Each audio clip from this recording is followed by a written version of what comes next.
जी बिस्मिल्लाहिर्रहमानिर्रहीम। अस्सलाम वालेकुम स्टूडेंट्स। जी केफ 2 का है हमारा लेक्चर नंबर 88। जी कल क्वेश्चंस दिए थे न्यूमेरिकल, उसमें कोई मसला? जी बताएं।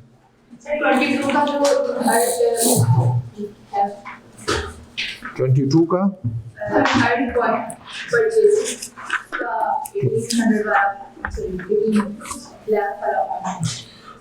क्वेश्चन 22 का point number 3, purchases from registered suppliers of taxable goods include an amount of rupees 18 lakh paid for the purchase of raw material. However, only 40% of the goods were supplied during August 20x9। ये वाला point है।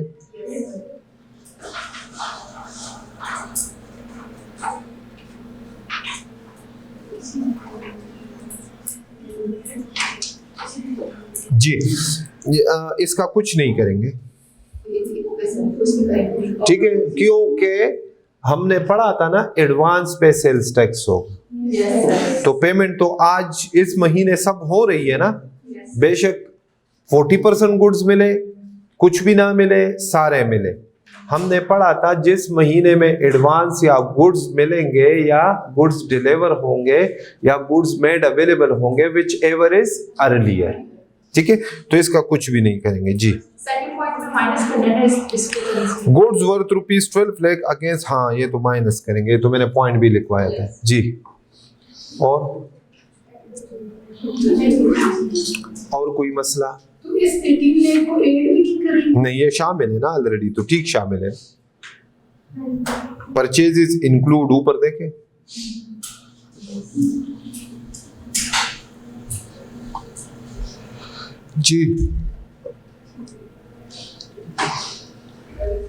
जी बच्चों कोई और?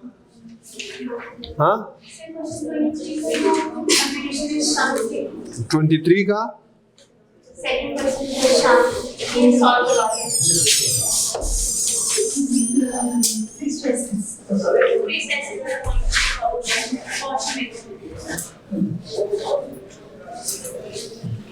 ये तो लिखा हुआ है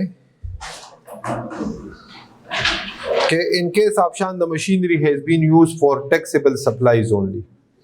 तो जो मशीन के ऊपर इनपुट टैक्स होगा वो जीरो रेटेड और टैक्सेबल में अपोर्शनमेंट, लेकिन शान के केस में जीरो रेटेड सप्लाईज है ही नहीं, तो कोई अपोर्शनमेंट नहीं करेंगे। जितना इनपुट टैक्स होगा सारे का सारा माइनस हो जाएगा। हाँ जी और कोई मसला?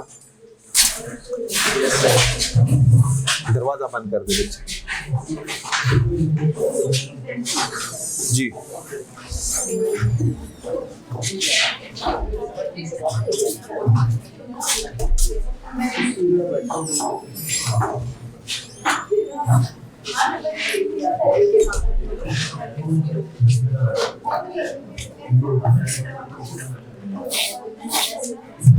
जी और कोई प्रॉब्लम है? बात ही नहीं प्लीज। और कोई मसला है क्वेश्चंस में?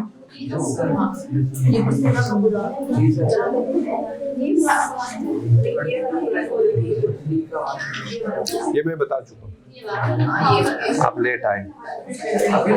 हाँ अभी 22 का 3 का पॉइंट 1 हो गया ना? हाँ जी जी और कोई मसला? 22 के पॉइंट 6 में सारी इलेक्ट्रिसिटी बिल कैश में डाला है। तो क्या इलेक्ट्रिसिटी बिल्स बिजनेस में पढ़ा था हुजैफा? इलेक्ट्रिसिटी बिल्स के ऊपर बैंकिंग चैनल, यूटिलिटी बिल्स के ऊपर बैंकिंग चैनल वाली कंडीशन एप्लीकेबल नहीं होती, ठीक है। यूटिलिटी बिल्स हो गए, फ्राइट चार्जेस हो गए, याद है? वही वाला रूल है यहाँ भी। तो यूटिलिटी बिल्स हमने पढ़ा था ना, परचेजेस हो 50,000 से ज्यादा तो फिर के बैंक के थ्रू करना लाजमी है। ओके बोले बच्चों? यूटिलिटी बिल्स पे ये बैंकिंग चैनल वाली कंडीशन एप्लीकेबल। जी और कोई मसला है तो पूछे, जल्दी करे, शाबाश। हाँ नहीं चले। क्वेश्चन नंबर 24, 25 और 26 आपका होम असाइनमेंट है, ठीक है। 24, 25 और 26 जी। अब ये आपको मैंने चैप्टर 18 के नोट्स सेंड कर दिए हैं, सेक्शन ए के। ये देखें, थ्योरी है सेल्स टैक्स की, ठीक है बच्चों जी।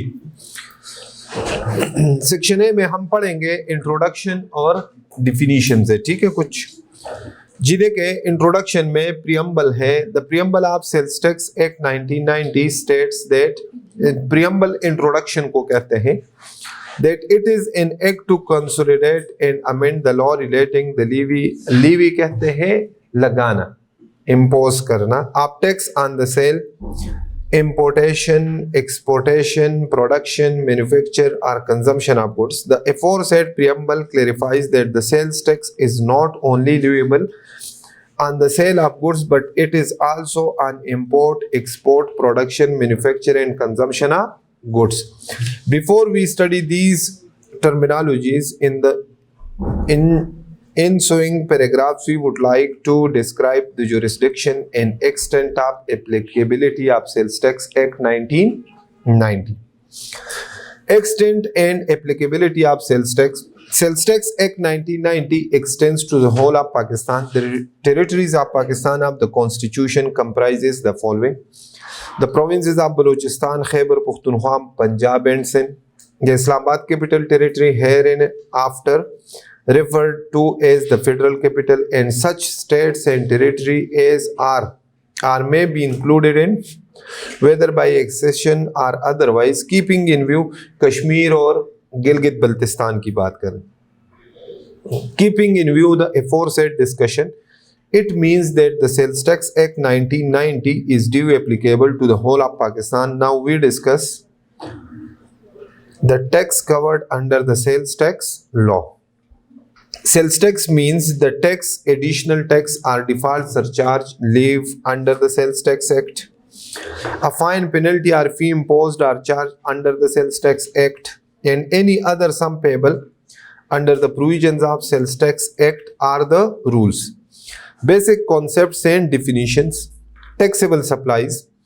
Taxable supply means a supply of taxable goods made by an importer, manufacturer, wholesaler, including dealer, distributor or retailer, other than a supply of goods which is exempt under Section 13 and includes a supply of goods chargeable to tax at the rate of 0%. ये बात मैं आपको बता चुका हूँ कि taxable का मतलब है taxable at the rate 18% and taxable at the rate.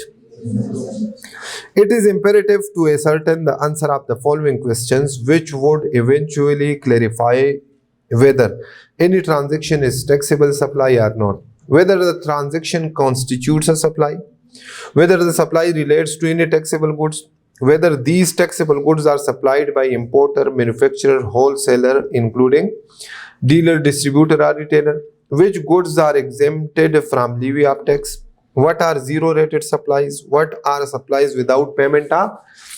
तो ये सारी चीजें आगे हम डिस्कस करते हैं one by one. Supply, supply means a sale or other transfer of the right to dispose of goods as owner, including such sale or transfer under a hire purchase agreement, and also includes putting to private business, non-business use of goods produced in the course of taxable activity for the purposes other than those of making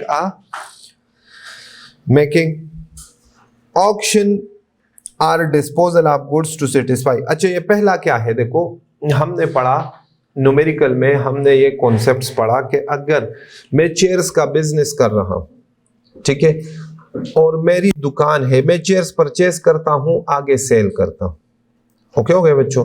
तो अब जब मैं chair purchase करता हूं, आगे cell करता हूं, तो जो परचेज इस पे मैंने सेल्स टैक्स दिया, ये मेरा इनपुट है। मुझे लॉ कहता है जब आपके पास आउटपुट आएगा, इस इनपुट को एडजस्ट कर।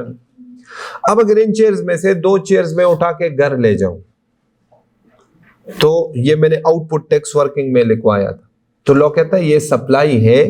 अगर आपने बिजनेस से अपने प्राइवेट यूज के लिए कोई चीज ले ली, तो ये सेल्स है, मतलब ये आपने खुद को सेल्स कर दिया। जब आपने खुद को सेल्स कर दिया, आप इसके फाइनल कंज्यूमर बन गए, तो इस पे जो सेल्स टैक्स है वो आपके जेब से जाएगा। समझ आ रही है? तो इसलिए हम इस पे क्या कैलकुलेट करते हैं?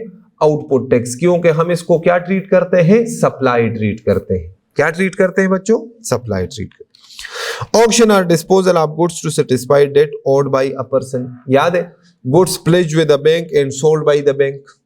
हाँ, अगर बैंक के पास आप कर्ज लेके अपने कुछ गुड्स रखवा दे और आप कर्ज वापस ना करें, तो बैंक आपके गुड्स सेल करेगा। तो ये किसकी सेल्स होंगी? बैंक की क्या आपकी? हमारी सेल्स होंगी। किसकी सेल्स होंगी? हमारी। Possession of taxable goods held immediately before a person ceases to be a registered person. अगर आप रजिस्टर्ड पर्सन है और आपकी रजिस्ट्रेशन कैंसिल हो जाए, क्या हो जाए? तो आपके पास जितना स्टॉक पड़ा है उस पे आउटपुट आप जेब से देंगे। समझ आ रही है? क्योंकि अनरजिस्टर्ड पर्सन तो फिर इनपुट टैक्स क्लेम नहीं कर सकता, तो इस पे आउटपुट कहां से जाएगा? आउटपुट फिर आपके जेब से जाएगा।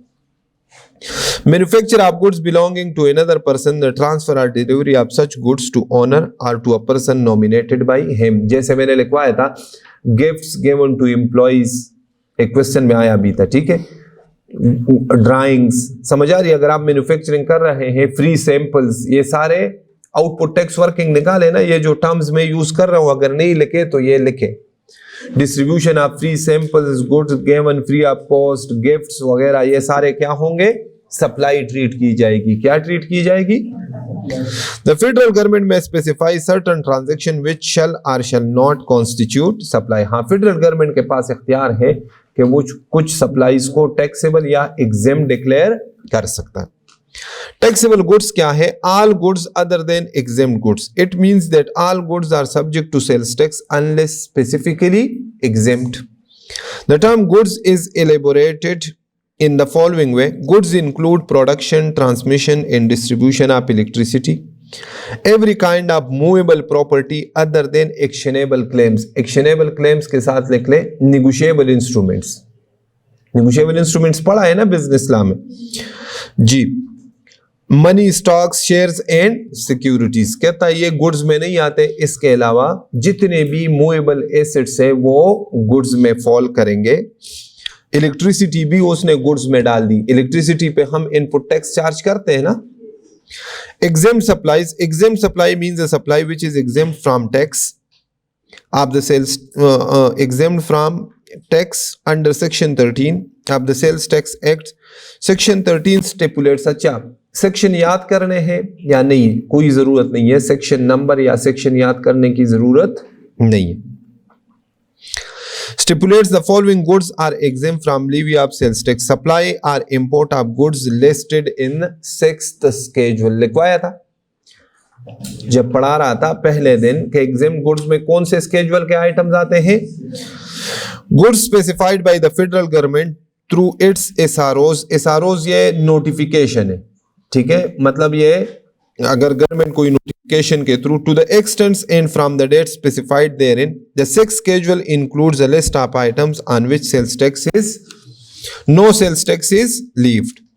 zero rated supplies क्या है? The term zero rated supplies is elaborated in section 2 of the act in the following manner: zero rated supply means a taxable supply which is charged to tax at the rate of 0%। Section 4 of the Act elucidates following items which are chargeable to tax at the rate of 0%: goods exported or goods specified in the 5th schedule। मैंने schedule भी लिखवाया था और exports तो हमारे सारे question में थे। तो ये कौन सी सप्लाईज है? Zero rated. Supply of stores and provisions for consumption abroad, a conveyance proceeding to a destination outside Pakistan, ये भी लिखवाया था, याद है? Fuel supply to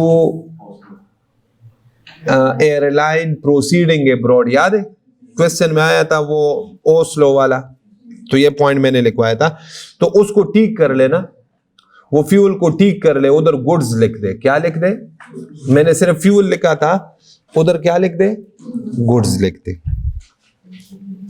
Such other goods as the federal government may specify by notification in the official gazette whenever circumstances exist to take immediate action for the purpose of national security, natural disaster, national food security in emergency situation, and in implementation of bilateral and multilateral agreements. कह रहे government के पास इख्तियार है कि वो किसी भी notification के थ्रू किसी भी गुड्स को कौन से सप्लाई में कन्वर्ट कर दे, जीरो रेटेड में। ठीक है, मतलब इमरजेंसी में अगर हम कभी सप्लाई करते हैं तो हो सकता है या दो मुल्कों के दरमियान एग्रीमेंट हो, हम उनसे सेल्स टैक्स चार्ज ना करें, वो हमसे ना करें, तो वो भी जीरो रेटेड फेडरल गवर्नमेंट के पास इख्तियार। Provided that nothing in this section shall apply in respect of supply of goods which are exported but have been are intended to be re-imported into Pakistan, तो ये फिर zero rated नहीं होंगे। कहता है अगर आप इन इंटेंशंस के साथ गुड्स को एक्सपोर्ट कर रहे हो कि आप दोबारा इसको री इम्पोर्ट करोगे, तो फिर ये जीरो रेटेड सप्लाई नहीं होगी। Have been entered for export under section 131 of the customs act but are not exported। आपने गुड्स डिक्लेयर कर दिए कि ये मैं एक्सपोर्ट करूंगा, लेकिन आपने एक्सपोर्ट नहीं किए, तो फिर भी जीरो रेटेड सप्लाई नहीं होगी। Or have been exported to a country specified by the federal government by notification in the official gazette. कुछ फेडरल गवर्नमेंट अगर कुछ कंट्रीज शो करा दे, जैसे पहले था अफगानिस्तान, ईरान बाई रोड, जिसको हम अगर एक्सपोर्ट करते थे बाई रोड, थ्रू रोड करते थे, तो लॉ कहता था कि ये जीरो रेटेड सप्लाईज में नहीं आती। तो फेडरल गवर्नमेंट के पास इख्तियार है कि वो अगर आपको ऐसे कंट्रीज बता दे कि इनको एक्सपोर्ट करोगे तो वो जीरो रेटेड सप्लाईज नहीं होंगी, तो फिर वो जीरो रेटेड सप्लाईज नहीं होंगी। Provided further that the federal government may by notification in the official gazette restrict the amount of credit for input tax actually paid and claimed by a person making a zero rated supply of goods otherwise chargeable to sales tax। मतलब federal government के पास इख्तियार है कि वो आपके input tax claim या refund पे restrictions, limits भी लगा सकता है। क्या लगा सकता है? लिमिट्स भी लगा सकता है। Supplies without payment of sales tax. Under section 60 of the Act, the federal government is empowered to prescribe any specified taxable goods which can be imported without payment of whole or part of sales tax। Government के पास इख्तियार है कि वो आपको अगर बाहर से कोई चीजें आप इंपोर्ट कर रहे हो तो वो आपको सेल्स टैक्स छोड़ सकते हैं, सारा भी छोड़ सकते हैं या उसका कुछ पार्ट भी छोड़ सकते हैं। Importer, manufacturer, wholesaler, distributor and retailer. Goods supplied by an importer, manufacturer, wholesaler, including dealer, distributor or retailer are taxable goods. Therefore, the goods supplied by person other than by these are not taxable goods. For example, supplies by an agriculturalist or bank, the persons are defined in the law in the following manner। Importer क्या है? Importer is any person who imports any goods into Pakistan। Manufacturer or producer की definition क्या है? Manufacturer means a person who engages whether exclusively or not in the production or manufacture of goods, whether or not the raw material of which the goods are produced or manufactured are owned by him, and shall include a person who by any process or operation assembles, mixes, cuts, dilutes, bottles, packages, repackages or prepares goods by any other manner, an assignee or trustee in bankruptcy. अच्छा, अब आप कहोगे sir manufacturer की या producer की definition तो concept तो आपको पता है कि हर वो बंदा जो रॉ मटेरियल एक प्रोसेस में डालता है और उससे एक फिनिश गुड्स में कन्वर्ट करता है, उसको हम मैन्युफैक्चरर या प्रोड्यूसर कहते हैं। अब यहाँ पे असाइनी आ गया, बैंक्रप्ट, दिवालिया कोई होगा तो कोर्ट एक बंदा अपॉइंट करता है, उसको असाइनी कहते हैं। क्या कहते हैं? असाइन। जो बंदा बैंक्रप्ट हुआ कि इनके जो एसेट्स है ये सेल करो अपने सुपरविजन में और इनके लाइबिलिटीज खत्म करो उससे। कोर्ट जो बंदा अपॉइंट करता है इस काम के लिए उसको हम क्या कहते हैं? असाइनी कहते हैं। अब असाइनी कहां से प्रोड्यूसर आ गया ये समझिएगा बच्चों। हम यहां पे ये नहीं पढ़ रहे कि ये बंदे का प्रैक्टिकली जो दिमाग में आता है इसका मतलब क्या है। हम क्या पढ़ रहे हैं? सब्जेक्ट कौन सा है? टैक्स। क्या पढ़ रहे हैं? टैक्स। अब टैक्स हमें असाइनी को इन केस ऑफ बैंक्रप्सी प्रोड्यूसर में डाल रहा है कि ये प्रोड्यूसर होगा। प्रैक्टिकली तो ये प्रोड्यूसर नहीं होता, ये तो प्रोड्यूसर तो का कॉन्सेप्ट तो कुछ और है। तो टैक्स ने प्रोड्यूसर के डिफिनीशन में क्यों डाला? सिर्फ और सिर्फ इसके लिए कि असाइनी पे अगर सेल्स टैक्स के रूल्स अप्लाई करने हैं ना, क्या अप्लाई करने, तो कौन से वाले रूल्स अप्लाई होंगे? प्रोड्यूसर या मैन्युफैक्चरर वाले। समझ आ रही है? कॉन्सेप्ट समझ आ गया ना? तो यहां टैक्स में हम ये नहीं पढ़ रहे कि ये होता कौन है, जो आपके जहन में आ रहा है वही डिफिनीशन नहीं। यहां टैक्स में वो प्रोड्यूसर हर उस बंदे को कहेगा जिस बंदे पे प्रोड्यूसर या मैन्युफैक्चरर वाले रूल्स अप्लाई होंगे। क्या अप्लाई होंगे? बेशक वो प्रैक्टिकली प्रोड्यूसर या मैन्युफैक्चरर ना हो। बात मेरी समझ में आ रही है ना? बोले बच्चों जी।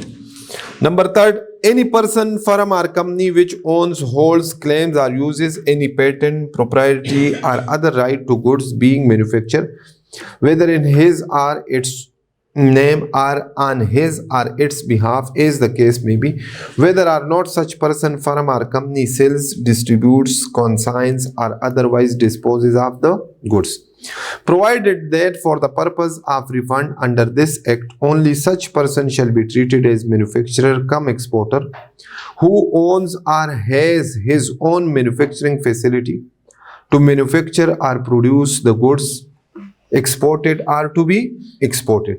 The bare reading of the definition clarifies that manufacturing services provided by a person on behalf of a principal are covered within the definition of manufacturing. For example, dyeing services, toll manufacturing, knitting services, etc. Moreover, any person who either produces goods himself or outsource such manufacture is also treated as manufacturer. कुछ लोग ऐसे होते हैं ना कि खुद सारे goods नहीं बनाते। फॉर एग्जांपल, वो चेयर खुद बनाता है लेकिन पेंटिंग के लिए किसी दूसरे बंदे को दे देता। समझ आ रही है? आउटसोर्स करता है कुछ चीजों को, तो वो भी मैन्युफैक्चरर की डिफिनीशन में आएगा। अब है मैन्युफैक्चर आर प्रोड्यूस। वो मैन्युफैक्चरर आर प्रोड्यूसर था, अब कौन है? Manufacturer or any process in which an article singly or in combination with other articles, materials, components is either converted into another distinct article or product, or is so changed, transformed or reshaped that it becomes capable of being put to use differently or distinctly, and include any process incidental। देखो ना, plastic के चप्पल है, ठीक है, plastic के bag है, इसकी use अलग है, लेकिन अगर इसको हम प्रोसेस में डाल दें और इससे प्लास्टिक की बोतल्स बना दें, समझ आ रही है?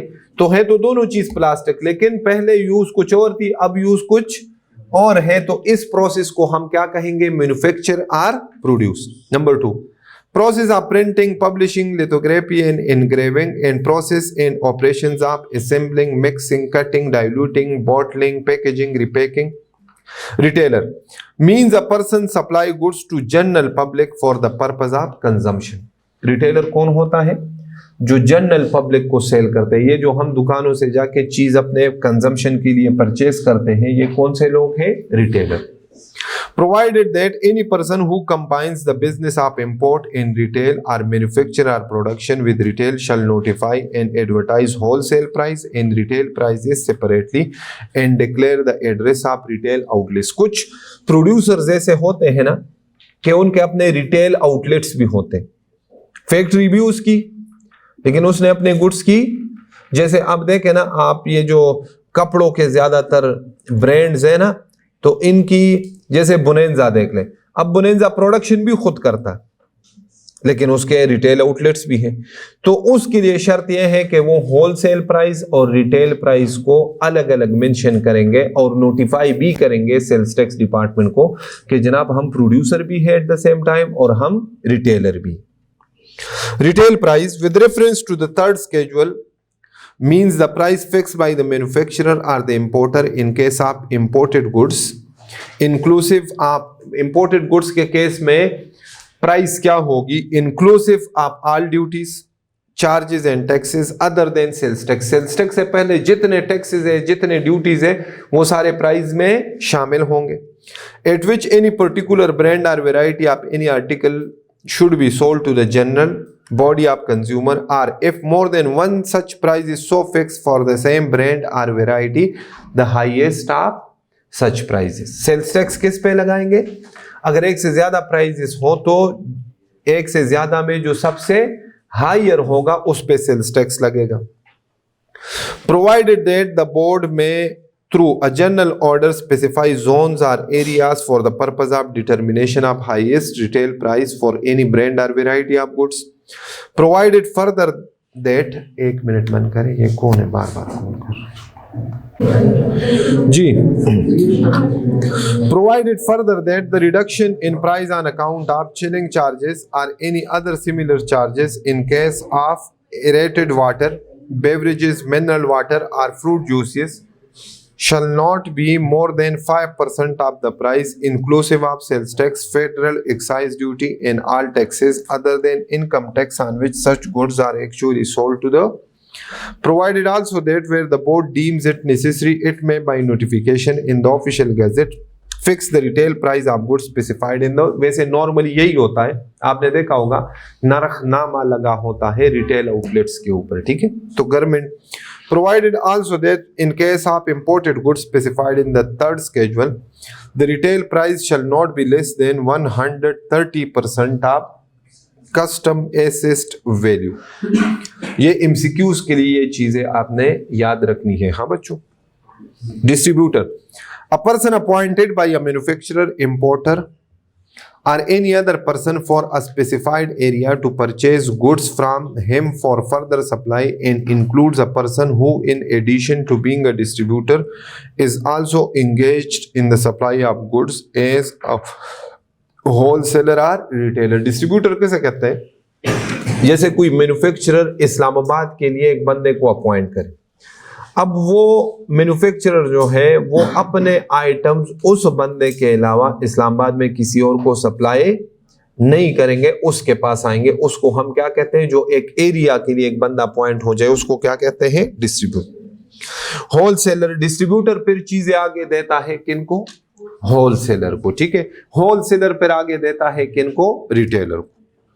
Includes the dealer and means any person who carries on whether regularly or otherwise the business of buying and selling goods by wholesale or supply or of supplying or distributing goods directly or indirectly by wholesale for cash or deferred payment or for commission or other valuable consideration or store such as goods belonging to other as an agent for the purpose of sale and includes a person who deducts income tax at source under the income tax ordinance 2001.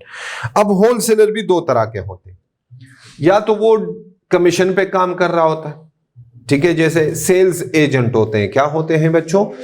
Goods उनके नहीं होते, वो एक company के लिए, एक manufacturer के लिए, एक डिस्ट्रीब्यूटर के लिए कमीशन पे काम कर रहा होता है. ये मार्कर है, वो मार्कर देता है आगे जाके सेल करो, जितने आइटम सेल किए उस पे उसको कमीशन मिल जाता है. दूसरा होलसेलर ऐसे भी हो सकता है कि ये मार्कर खुद परचेज कर ले डिस्ट्रीब्यूटर से और इसमें अपना प्रॉफिट मार्जिन रख के आगे क्या कर दे? सेल कर दे. तो जो भी हो दोनों को होलसेलर कहते हैं. रजिस्टर्ड पर्सन कौन है? And any importer, distributor, exporter, manufacturer or wholesaler is not liable to sales tax until and unless he is a registered person. The term registered person is reproduced here under as defined in section 2. Definition क्या है? Means a person, registered person की definition बता रहे, ठीक है. Means a person who is registered or is liable to be registered under this act. Provided that a person liable to be registered but not registered under this act shall not be entitled to any benefit available to a registered person under any of the provision of this act or the rules made thereunder.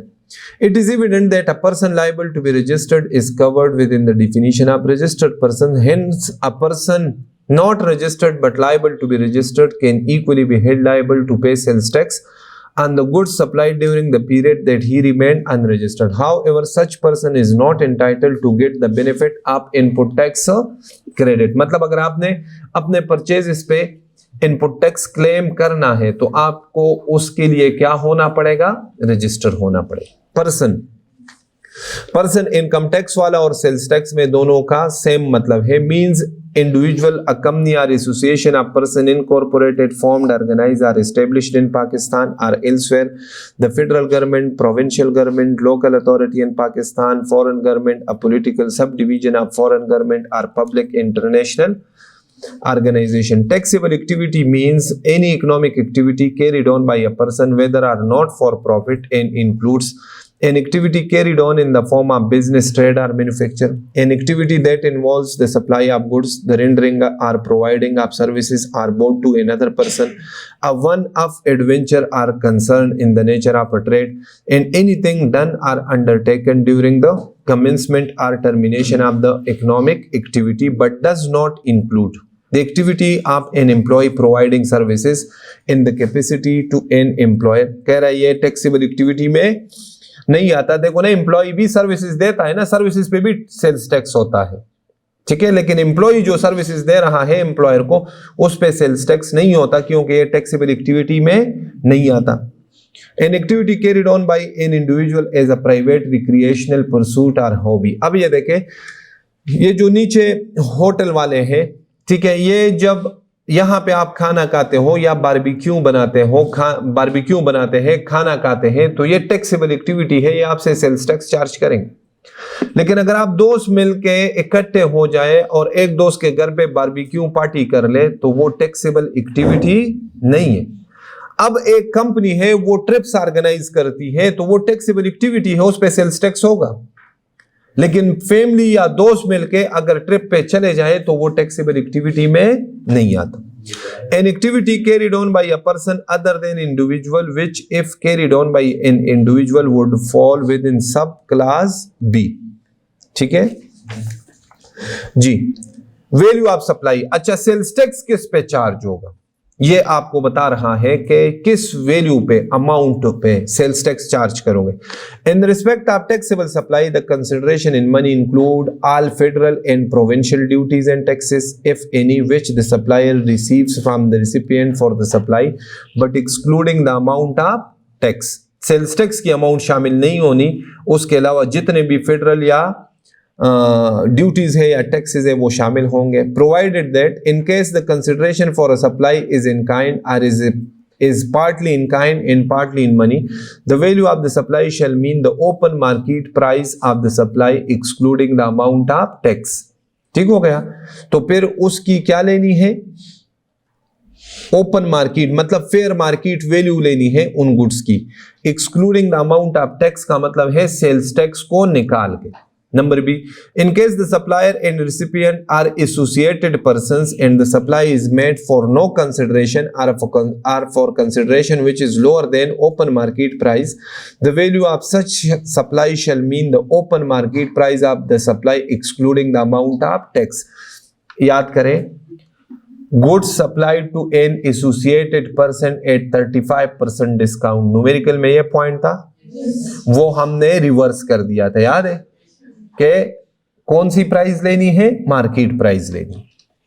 In case a taxable supply is made to a consumer from general public on installment basis on a price inclusive of markup or surcharge rendering it higher than open market, the value of supply shall mean the open market price of the supply excluding the amount of tax। याद है, no sales tax on interest or markup। याद आ रहा है ना, तो open market price का मतलब क्या है कि जो मार्केट प्राइस है मतलब एक्सक्लूडिंग इंटरेस्ट और मार्कअप, वो शामिल नहीं होगा सेल्स टैक्स के लिए।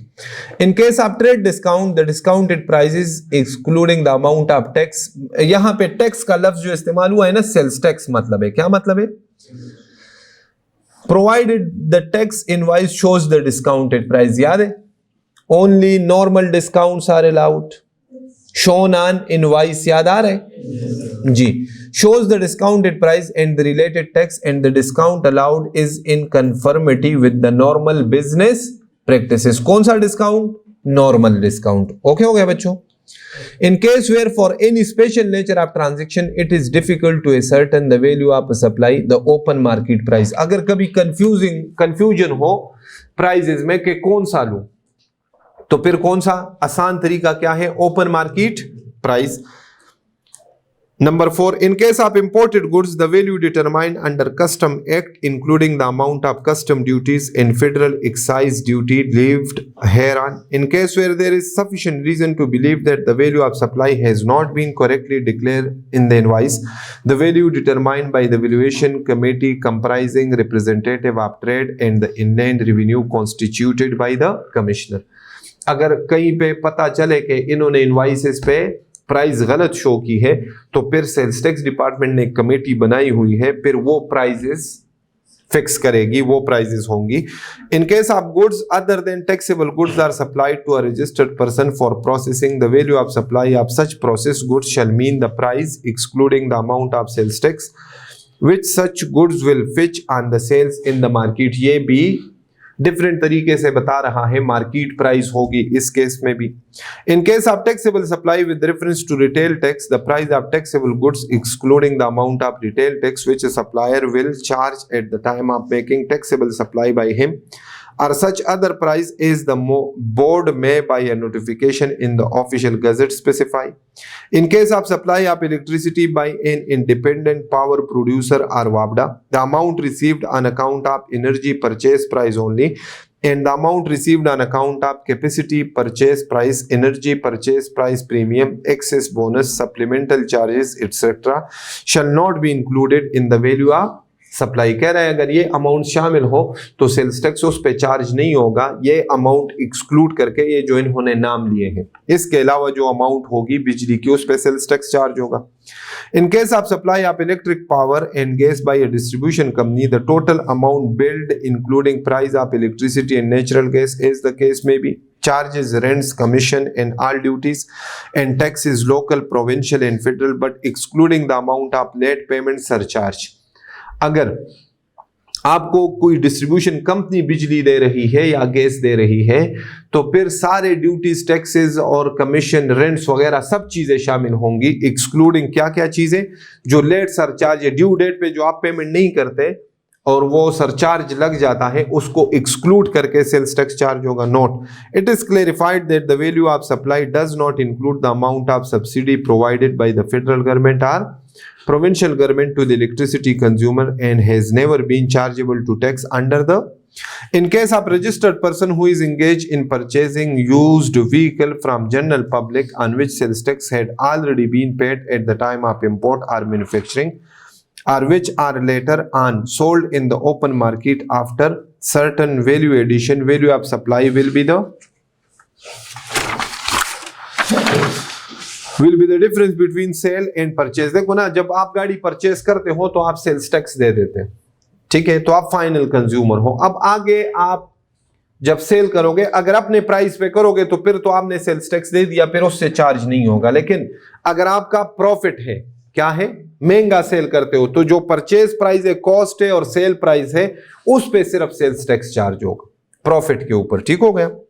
Provided that where the board deems it necessary, it may by notification in the official gazette fix the value of any imported goods, including those are specified in the third schedule, or taxable supplies or class of supplies, and for that purpose fix different values for different classes or description of same type of imported goods or supplies. Provided further that where the value at which import or supply is made is higher than the value fixed by the board, the value of goods shall, unless otherwise directly by the board, be the value at which the import or supply is made. The aforesaid definition used to further terms associated person in open market price. Associated or associated persons, income tax का, sales tax का, दोनों का same definition है. ये आपके course में है, income tax में भी है. चैप्टर 4 में हमने स्टार्ट में, अगर आपको याद हो, डिस्कस किया था. Means associate or associated person shall have the same meaning as defined in section 85 of the income tax ordinance 2001. These terms are defined. Two persons are associate where the relationship between the two is such that one may reasonably be expected to act in accordance with the intentions of the other, or both persons may reasonably be expected to act in accordance with the intentions of a third person. कह रहे हैं दो लोग आपस में associate कहलाएंगे अगर दोनों लोगों के दरमियान ऐसा रिलेशनशिप हो कि ये एक दूसरे के मुताबिक एक्ट करेंगे. मतलब अगर ए बी है तो ए बी को जो कहेगा बी वैसे करेगा, या बी ए को जो कहेगा वो वैसे करेगा, या ए बी को सी जो कहेगा, थर्ड पर्सन कौन कहेगा? सी। ठीक है, बिजनेसेस के देखो ना, अब राइज इस्लामाबाद का, राइज रावलपिंडी का ओनर सेम हो, तो राइज इस्लामाबाद को जो मिस्टर ए ओनर है, मिस्टर ए कहेगा वो वैसे करेगा, राइज रावलपिंडी को जो कहेगा वो भी वैसे करेगा। तो राइज इस्लामाबाद और राइज रावलपिंडी आपस में क्या हो गए? एसोसिएटेड, क्योंकि controlled by single person. To one person sufficiently influence either alone or together with an associate the other person. या कह रहे एक बंदा या दो बंदे मिलके one person sufficiently influence either alone or together with influence का मतलब ये कंट्रोल। क्या करें? कोई बंदा, कोई एक बिजनेस दूसरे बिजनेस को, कंपनी में हमने पढ़ा है, कंपनी में भी ये डिफिनीशन पढ़ी थी ना एसोसिएटेड पर्संस की, याद आ रही है जी? एसोसिएटेड पर्संस, एसोसिएटेड कंपनीज के एक कंपनी के दूसरे कंपनी में मोर देन 50% शेयर्स हो, तो दूसरी कंपनी ऑटोमेटिकली इसके इन्फ्लुएंस में आ गई ना, तो आपस में ये क्या कहलाएंगे? Associate. No two person shall be treated as sufficiently influencing each other where one or both persons are economically and financially dependent on each other and decisions are made in accordance with the direction, instructions or wishes of each other of common economic goal. Number one person enters into a transaction directly or indirectly with the other who is a resident of jurisdiction with zero taxation regime. Two persons shall not be associated solely by reason of the fact that one person is an employee of the other or both persons are employee of a third person. Without limiting the generality of the above provisions, the following shall be treated as associate. ऊपर जो बता दिए, कह रहे हैं ये associate. अब employer अपने एम्प्लॉयज को भी कंट्रोल कर रहा होता है ना, लेकिन एम्प्लॉयर और एम्प्लॉय आपस में एसोसिएट नहीं होंगे, ये एसोसिएट होंगे। In individual and a relative of individual, रिश्तेदार आपस में क्या होते हैं? एसोसिएट। मियां बीवी आपस में एसोसिएट, बहन भाई आपस में एसोसिएट, बाप, पेरेंट्स और बच्चे आपस में associate. Members of an association of person partnership, business के जितने मेंबर्स हैं, पार्टनर्स हैं, वो आपस में क्या होंगे? Associate. A member of an association of person and the association partnership, business और उसका पार्टनर आपस में क्या होंगे? एसोसिएट होंगे। Where the member either alone or together with an associate or associates under another application of this section control 50% or more of the rights to income or capital of the, ये company में पढ़ा था। अगर rice का एक partner है, क्या है बच्चों? पार्टनर, और वो कोई XYZ बिजनेस में कितना मोर देन 50% कंट्रोल रखता हो, और इधर भी ये पार्टनर है, तो ये दोनों बिजनेसेस आपस में क्या कहलाएंगे? एसोसिएट कहलाएंगे। समझ आ रही है? वही वाली बात आ गई ना जो ऊपर उसने, अब ये ऊपर जो डिफिनीशन बताई ना उसकी आपको एक्सप्लेनेशन बता रहा है। Number D, trust and any person who benefits or may benefit under trust. Shaukat Khanum और कैंसर के पेशेंट्स जो वहां पे इलाज कर रहे हैं आपस में क्या है? Associate. A shareholder in a company and the company where the shareholder either alone or together with an associate or associate under another application of this section controls either directly or through one or more interposed person 50% or more of the voting power in the company, 50% or more of the rights to dividends, 50% or more of the rights to capital, and two companies where a person either alone or together with an associate or associate under another application of this section controlled either directly or through one or more interposed 50% or more of the voting power in both companies। देखो, मैं Abdurrahman company ए में भी 50% या उससे ज्यादा voting rights है, company B में भी है मेरे, तो कंपनी ए और कंपनी बी आपस में क्या हो जाएंगे? एसोसिएट हो जाएंगे।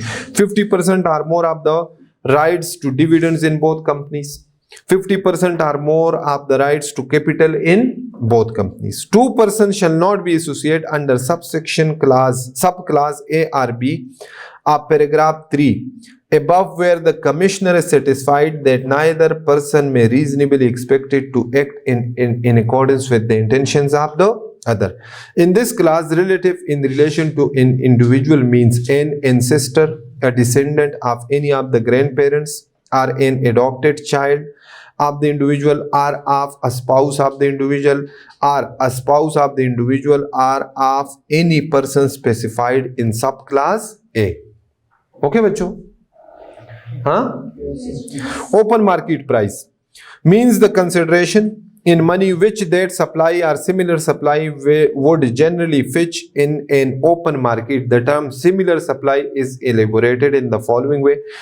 Similar supply in relation to the open market price of goods means any other supply of goods which closely or substantially resembles the characteristics quantity. जैसे कोका कोला और पेप्सी, कौन सी सप्लाई है? Similar supply है. कौन C supply है बच्चों? ये exercise कर लेना. हाँ, time of supply. Sales tax किस टाइम चार्ज करेंगे? कौन से मंथ में करेंगे?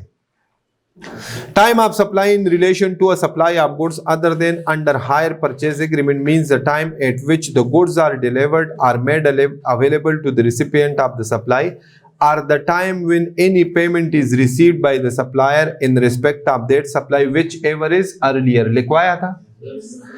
A supply of goods under hire purchase agreement means the time at which the agreement is entered into. अगर hire purchase agreement हो तो फिर जिस टाइम पे, जिस महीने में हायर परचेज एग्रीमेंट होगा वो टाइम ऑफ सप्लाई, मतलब उस टाइम पे सेल्स टैक्स चार्ज करेंगे.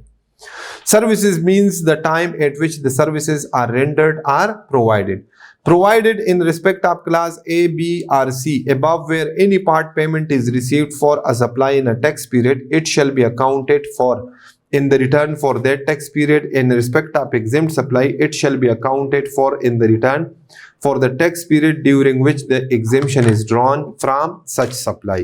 आ जाए, ये समझिएगा बच्चों. जनवरी में क्या किए? जनवरी में क्या आया? क्या आया बच्चों? एडवांस. ठीक है. और जनवरी में जिन गुड्स के अगेंस्ट एडवांस आया वो गुड्स क्या थे? एग्जेम्प्ट. मार्च में क्या किए? गुड्स क्या कर दिए? लेकिन जब मार्च में डिलीवर कर रहा था तो फिर गुड्स क्या थे? वो एग्जिबिशन खत्म हो गई थी. तो लॉ कहता है अब आप सप्लाई इधर ट्रीट नहीं करोगे, यहां पे ट्रीट करोगे सेल्स टैक्स चार्ज. इसमें ये वाला रूल एप्लीकेबल नहीं होगा. ओके हो गया? या फिर उलट करें, जनवरी में गुड्स क्या कर दिए? हाँ, डिलीवर्ड. ठीक है. और पेमेंट कब आई?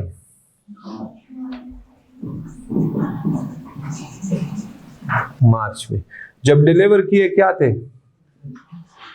एग्जेम्प्ट. जब पेमेंट आई तो क्या थे?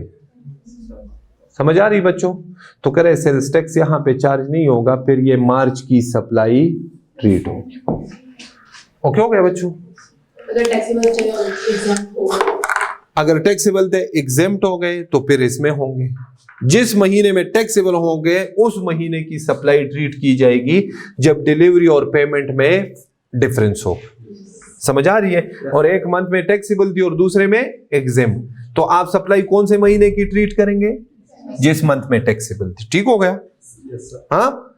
इन respect of exempt supply, it shall be accounted for in the return for the tax periods during which the exemption is withdrawn. समझ आ गई? ठीक है ना? कॉटेज इंडस्ट्री याद है? Small industry.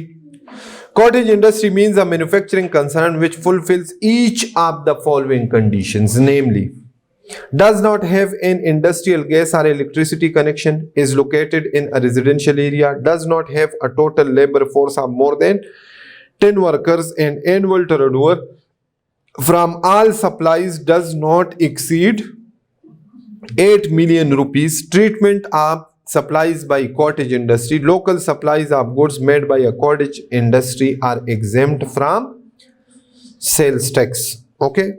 Due date क्या है?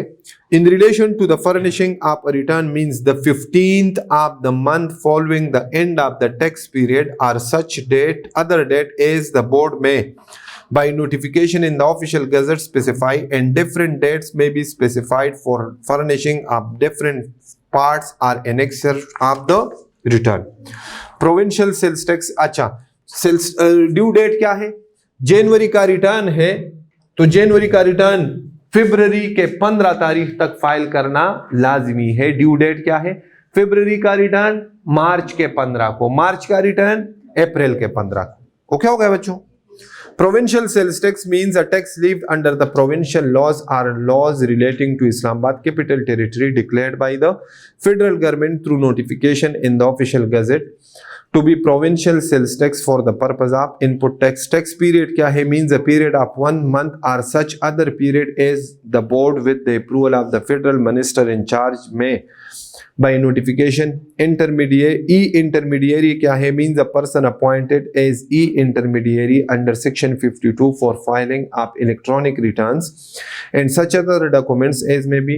कोई मतलब सॉफ्टवेयर कंपनी वगैरह जो ये सॉफ्टवेयर बनाती है, जो मैं रिटर्न फाइल करने वाला, FBR बोर्ड को फाइल करने वाला, दरमियान में जो सॉफ्टवेयर है वो क्या है? ई-इंटरमीडियरी। कंपनी, इनकम टैक्स और सेल्स टैक्स की डिफिनीशन सेम है। Means a company is defined in the companies ordinance, a body corporate formed by or under any law in force in Pakistan, a mudarba, a body incorporated by or under the law of a country outside Pakistan relating to incorporation of companies, a trust, a cooperative society or a finance. अब देखें company law में definition देखे तो उसने specifically cooperative societies को company के definition से exclude किया है, लेकिन टैक्स वाले तो क्या ये कंपनी बन गई? नहीं, ये कंपनी नहीं बनी। ये क्या है बच्चों? ये सेल्स टैक्स इन इदारों पे जब टैक्स के रूल्स अप्लाई होंगे तो कौन से वाले रूल्स अप्लाई होंगे? कंपनी वाले। समझ आ रही है? A foreign association whether incorporated or not. ये लो प्रोविंशियल सेल्स टैक्स का जिक्र आया बच्चों। हाँ, प्रोविंशियल सेल्स टैक्स का जिक्र आया, आपके कोर्स में नहीं है। ओके हो गया? सर्विसेज टैक्स का जिक्र आया आपके कोर्स में, न्यूमेरिकली आपके कोर्स में नहीं है, थ्योरेटिकली आपने प्रोविजंस याद रखने हैं। ओके हो गया? कंपनी आपके कोर्स में नहीं है, डिफिनीशन के हद तक है। ओके हो गया ना बच्चों? हाँ जी।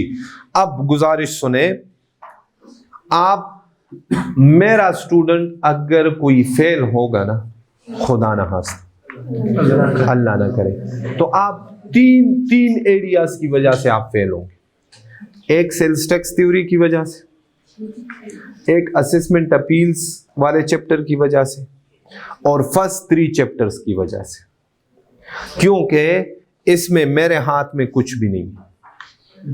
ठीक है? इसमें मैं आपको समझा सकता हूं, पढ़ा सकता हूं, ठीक है, लेकिन ये 100% ये वाले एरियाज आपने खुद करने। इसमें मैं आपकी कोई हेल्प नहीं कर सकता कि मैं आपको एक एक लाइन में रूल लिखवा दूं और आप घर जाके उसको याद कर ले और हर किस्म का न्यूमेरिकल उस पे हो जाए। बात समझ आ रही है? इसमें मैं आपको रूल्स नहीं लिखवा सकता। तो बराए मेहरबानी, आज है 21 तारीख। कौन सी डेट है?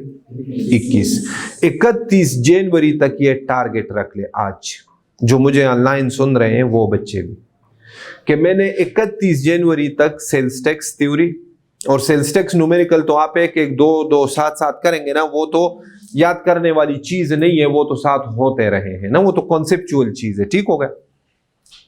सेल्स टैक्स थ्योरी टारगेट करें कि मैंने आज मैंने 11 पेजेस की थ्योरी पढ़ा दी, तो आज 11 पेजेस आपसे याद नहीं हो, लेकिन आप इसको टारगेट करें कि मैंने 31 जनवरी जब सर रिवीजन स्टार्ट करेंगे ना 1 फरवरी से, तो 31 जनवरी तक मेरी sales tax theory, assessment appeals और रिटर्न्स वाली थ्योरी और चैप्टर 1, 2, 3, आप 31 जनवरी तक 10 दिन है या 11 दिन है, इसमें आप सिर्फ ये थ्योरेटिकल एरिया कवर कर लेना, ये 3 एरियाज। तो 1 फरवरी को आके मुझसे लिख के ले ले, आपका पेपर पास। बात मेरी समझ में आ रही है बच्चों? मैं आपके साथ मजाक नहीं कर रहा, मैं आपको इंशाअल्लाह ताला श्योरिटी के साथ कह रहा हूं कि जितना हमने पढ़ा है ना वो इंशाअल्लाह बाकी आपका पेपर पास हो जाएगा। आप मार्क आओगे कहां पे? इन 3 जगहों पे। समझ आ रही है? तो आपने क्या करना है? 31 जनवरी तक क्या करना है बच्चों? सेल्स टैक्स थ्योरी को टारगेट करना है, असेसमेंट अपील्स को टारगेट करना है और पहले 3 चैप्टर्स। ये कितने नंबर हो गए? 10 पहले 3 नंबर से, 10 असेसमेंट अपील से 20 और कम से कम 10 नंबर आप सेल्स टैक्स थ्योरी से रखे। 10 से ज्यादा वैसे टेस्ट होते, ठीक है, लेकिन आप मिनिमम 10 रखे। कितने रखे? 10। तो ये 30 मार्क्स है। 70 मार्क्स का पेपर आपको कोई मसला नहीं करेगा, आपको मसला करेगा ये 3 एरियाज। तो इसको आप फरवरी में लेके जाए ही ना। समझ आ रही है? फरवरी में आप इन 3 चैप्टर्स का रिवीजन तो करें, लेकिन ऐसा ना हो कि आप उठा के और आप याद करना फर्स्ट टाइम वहां पे। अभी आप याद करें फर्स्ट टाइम, आज आप याद करोगे शाम को, इंशाल्लाह सुबह उठेंगे तो आप भूल गए होंगे, ठीक है? तो आपने परेशान नहीं होना, आपने परेशान, ये होता है इन चैप्टर्स में, ये कमाल है, ठीक है? अब क्या होगा जब आप कैसे याद करें? आपने ऐसे नहीं करना कि अच्छा सर ने वैसे भी कहा था कि भूल जाओगे तो याद क्यों करें। आपने याद करना है और लिखना है। क्या करना है? एक बार लिखना है। ओके हो गया? लिख के उसको छोड़ दें। अब अगर आपने फॉर एग्जांपल ये 11 पेजेस है और इस पे आपने 5 घंटे लगा दिए याद करने पे, कितने घंटे लगा दिए? 11। तो फरवरी में जब मैं आपको रिटन फॉर्म में एक वो दूंगा, टारगेट दूंगा डेली बेसिस पे, ठीक है, तो आप जब दोबारा इस सेल्स टैक्स इन 11 पेजेस को याद करेंगे ना तो फिर आपके 5 घंटे नहीं लगेंगे, फिर आपका 1 घंटा लगेगा। 4 टाइम्स आपका टाइम क्या हो जाएगा? कम हो जाएगा। तो इसका मतलब यह है कि आपने जो पहली दफा याद किया था, लिख भी लिया था, सुबह उठे थे, भूल गए थे, तो आप भूल नहीं गए थे। समझ आ रही है? यह है इंसान की, ये आपके साथ नहीं है, ये दुनिया में जितने भी इंसान हैं उनके साथ ये मसला है। इस पे एक फीमेल रिसर्चर है, उसकी रिसर्च है कि थ्योरेटिकल चीज तब तक आपके दिमाग में नहीं बैठती जब तक with the passage of time minimum 5 times आप उसको रिवाइज नहीं करते। कितने टाइम? एक रिवीजन हो गया 31 जनवरी तक। हाँ यस सर। पेपर से पहले तक मैं 1 फरवरी को आपको टाइम टेबल दूंगा, उससे पहले तक आप 5 दफा रिवाइज कर लो। पेपर में बैठोगे, पेपर की सुबह भी जाओगे 5 मर्तबा रिवीजन करने के बाद भी, तो पेपर की सुबह भी आपको कुछ भी याद नहीं होगा। लेकिन जब पेपर पे बैठोगे ना तो अपने इस जो अल्लाह ताला ने एक कंप्यूटर बनाया है ना, इसका कमाल आप उस दिन देख लोगे। मेरी बात समझ में आ रही है? ठीक है, तो आपने इन चीजों पे टेंशन नहीं लेनी कि यार मैं याद कर रहा हूं मुझसे भूल रहा है। ये सिर्फ आपके साथ नहीं हो रहा, ये मेरे साथ भी हुआ था, ये दुनिया में जितने इंसान हैं उन सब के साथ ये चीज होती है कि थ्योरेटिकल चीज वो जब याद करते हैं तो एक बार में वो दिमाग में नहीं बैठती, वो सारे इंसान भूलते हैं। तो ये कोई नई बात नहीं है, इस पे आपने 0.01% भी टेंशन नहीं लेनी। ओके बच्चों, तो अब आपने कोशिश करनी है कि आज जो मैंने 3 न्यूमेरिकल्स दिए हैं और साथ में सेल्स टैक्स थ्योरी स्टार्ट करें। अगर कोई बच्चा 11 के 11 पेजेस याद कर ले तो फिर तो कमाल की बात होगी। ठीक हो गया? अगर 11 नहीं कर सकते तो कम से कम 6-7 पेजेस आप आज टारगेट रखें कि हमने याद करने हैं, क्योंकि मैं फ्राइडे को कोशिश करूंगा कि सेल्स टैक्स थ्योरी हमारी कंप्लीट हो जाए। कल और परसों सेक्शन बी में आपके साथ कल। आप क्या कह रहे हो? खत्म हो गई सेल्स टैक्स थ्योरी? यह भी हमने सेक्शन ए पढ़ा है। समझ आ रही है? ये कोई 40 पेजेस है तकरीबन अप्रोक्सीमेटली, अगर बढ़ ना गई हो तो। ठीक है, तो ये खत्म नहीं हुई। ठीक है, तो इंशाल्लाह कल फिर हम इसका सेक्शन बी पढ़ेंगे। साथ में आप न्यूमेरिकल्स करके आए, उसमें कोई इशू हो। न्यूमेरिकल्स बेशक आप 3 ना करें, 2 करें। कौन कौन से थे? 23, 24 और 25 दिया था।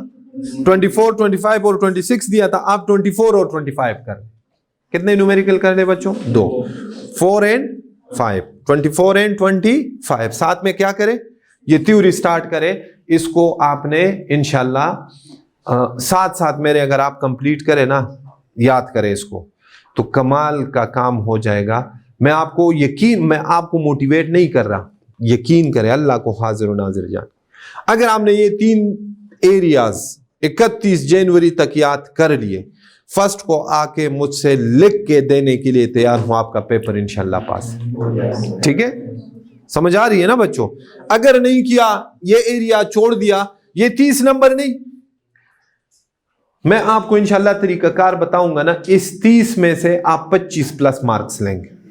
लेकिन आप सिर्फ ये करें 31 जनवरी तक आप इसको तैयार करें। ठीक है, पेपर में अगर आपने 30 में से 25 ले लिए तो बाकी 70 में से 25 नहीं ले सकते। बाकी 70 में से आप एक लफ्ज भी ना पढ़े ना, तो 70 में से जो सिर्फ वो बच्चे, शर्त ये है जिन्होंने क्लासेस पूरी पढ़ी हुई है, मैं गारंटी के साथ कहता हूं वो टेक्स्ट को हाथ भी ना लगाए, आज के बाद पेपर में चला जाए, उसके 25-30 नंबर वैसे आ जाए। मेरी बात समझ में आ रही? तो आप अगर थोड़ा सा सिस्टमेटिकली चले ना, आपने इतना टेक्स्ट पढ़ा हुआ है कि अगर आप आज टेक्स्ट की किताब साइड पे कर दे और आप पेपर में चले जाए, तो मैं गारंटी के साथ कह रहा हूं कि 25 से 30 नंबर आपके आ जाएंगे। लेकिन शर्त यह है जिन्होंने क्लासेस सारी पढ़ी। समझ आ रही है? जैसे हैदर और हुजैफा को अगर आज मैं भेज दूं, अबू बकर, अब्दुल्ला को, ठीक है, वकास को, जो रेगुलर बच्चे हैं, ये बच्ची हो गई, वो बच्ची हो गई, ये बच्ची हो गई, ठीक है, ये बच्ची हो गई, बहुत सारे हैं, मेजॉरिटी है। हाँ, बिलाल हो गया, हाँ ये तो कभी बाजवड़ जाते हैं, हाँ ताहा भी है, बिल्कुल ठीक है। बाकी बच्चे, ये बच्चा भी जो हैदर के पीछे, क्या नाम है बच्चे, मुइज भी रेगुलर है। फवाद तो माशाल्लाह बुनेर नहीं जाता ना, इसने तो आधा सेशन बुनेर में गुजारा है। ठीक है, तो आप लोग आज भी, अगर मैं आपसे कल ICAP का पेपर ले लूं ना, तो 25 से 30 नंबर आप आराम से ले सकते हैं। ओके, तो आप खुद अंदाजा कर ले। आपने ये नहीं करना कि खुद से ज्यादा जो है ना मुतासिर हो जाए, बस लेट जाए कि सर ने बोला। लेटना नहीं है कि ये जो है ना ये थ्योरी याद कर ले और बस कहें 25-30 वैसे आ जाएंगे और 25 ये हो गए, बस पेपर पास हो गया, ठीक हो गया। तो हमने शक पे नहीं छोड़ना, हमने कंफर्मेशन की तरफ लेके जाना है कि इंशाल्लाह ये पेपर हमारा पास हो जाए। ठीक है, तो उसके लिए मैंने आपको पहला हिंट दे दिया कि अगर पेपर पास करना है और कंफर्म पास करना है तो 31 जनवरी तक ये 3 एरियाज टारगेट करे कि ये थ्योरी से मैंने जान छुड़ाई, थ्योरी से जान छुड़ाए। बाकी इंशाल्लाह इंटरेस्टिंग सब्जेक्ट है, बाकी तो मजे वाला काम है, वो आप कर सकते हैं, उसमें मजा आएगा। ये चीज आपको तंग करेगी, ठीक है, क्योंकि अब मजबूरी है। इनडायरेक्टली आपको समझ आ गई होगी कि मैं आपको क्या कहना चाह रहा हूं कि आप रट्टा लगवाएं। क्या लगाएं? रट्टा। क्यों? इसके बगैर रास्ता ही कोई और नहीं। ठीक है, मतलब रट्टा तो इसको कहते हैं ना कि मैं आज रात को मैंने ग्रुप में नोट्स शेयर किए हैं, आज मैं आता और मैं आपको कहता कि भैया ये नोट्स है, बस आंखें खोल के दिमाग बंद करके याद कर ले। रट्टा उसको कहते हैं। मैंने आज आपको समझाया है लफ्ज ब लफ्ज, अंडरस्टैंडिंग हो गई है। अब आप याद करोगे, इसको रट्टा नहीं कहते, इसको मेमोराइजिंग कहते हैं। क्या कहते हैं? मेमोराइज करना। हाँ, अगर कोई बच्चा ऐसा है, कुछ बच्चे ऐसे होते हैं कि वो एक बार रीडिंग करके ना उसको चीज याद हो जाती है, वो अपने अल्फाज में रिप्रोड्यूस कर सकता है, अपने अल्फाज में लिख सकते हो, कोई मना नहीं है। समझ आ रही है? लेकिन वो पॉइंट्स आपको याद होने चाहिए कि मैंने ये बात इधर लिखनी है। अगर कोई बच्चा कर सकता है, बिल्कुल। और ये मैंने मैक्सिमम चीजें लिखी हुई है। कितनी? अगर इसकी 70% भी आप पेपर में लिखे ना तो आपको पूरे नंबर मिल जाएंगे। मेरी बात समझ में आ रही है ना? जो एक टॉपिक में चीजें लिखी हुई है ना, ये क्या है? मैक्सिमम।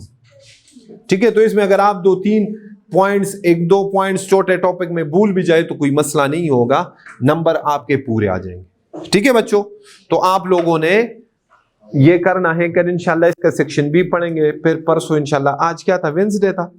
इंशाल्लाह कोशिश करेंगे फ्राइडे को सेल्स टैक्स हमारा कंप्लीट हो जाए।